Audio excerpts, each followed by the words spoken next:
உங்கள் சத்யாவில் இப்பொழுது ஆடி அதிரடி தள்ளுபடி. தற்போதைய அண்மை செய்தி. குதிரை பேர வழக்கில் முன்னாள் அமைச்சர் செந்தில் பாலாஜி மீது சட்ட நடவடிக்கை எடுக்க காவல்துறையினர் முடிவு செய்துள்ளதாக தகவல் வெளியாகியுள்ளது. முன்ஜாமீன் நிபந்தனைப்படி செந்தில் பாலாஜி இன்று காலை திருவல்லிக்கேணி காவல் நிலையத்தில் ஆஜராகவில்லை.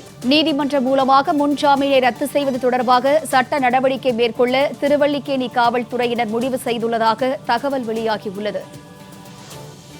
இது தொடர்பான கூடுதல் விவரங்களை செய்தியாளர் முருகவேல் வழங்க கேட்கலாம். வணக்கம் முருகவேல், இது தொடர்பான முழு விவரங்கள் என்ன?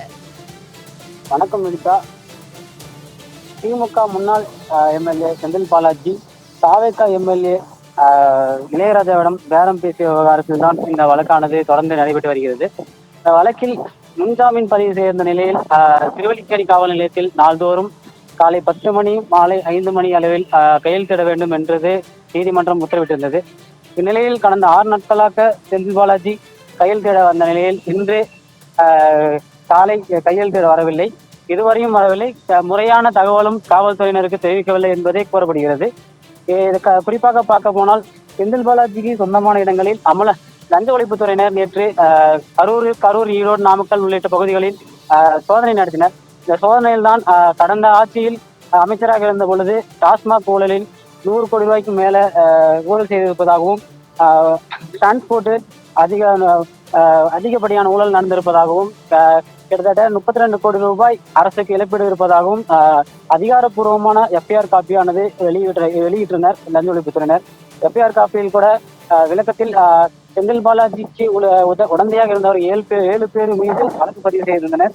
இந்நிலையில் தான் அதற்கு குறித்து முன்ஜாமீன் மனுவானது உயர்நீதிமன்றத்தில் போடப்பட்டது. இன்று காலை அந்த முன்ஜாமீன் கூட மனு தள்ளுபடி செய்து உத்தரவிட்டது உயர்நீதிமன்றம். இந்நிலையில் இன்று 7வது நாளாக ஆஜராகி கையெழுத்திட இருந்த நிலையில் காலை வரவில்லை.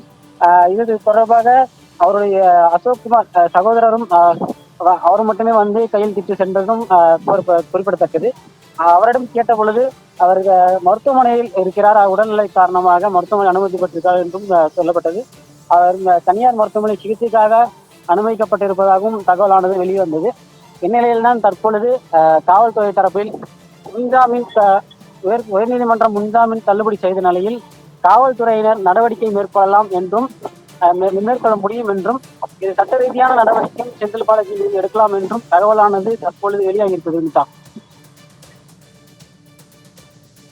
கூடுதல் விவரங்களுக்கு நன்றி முருகவேல்.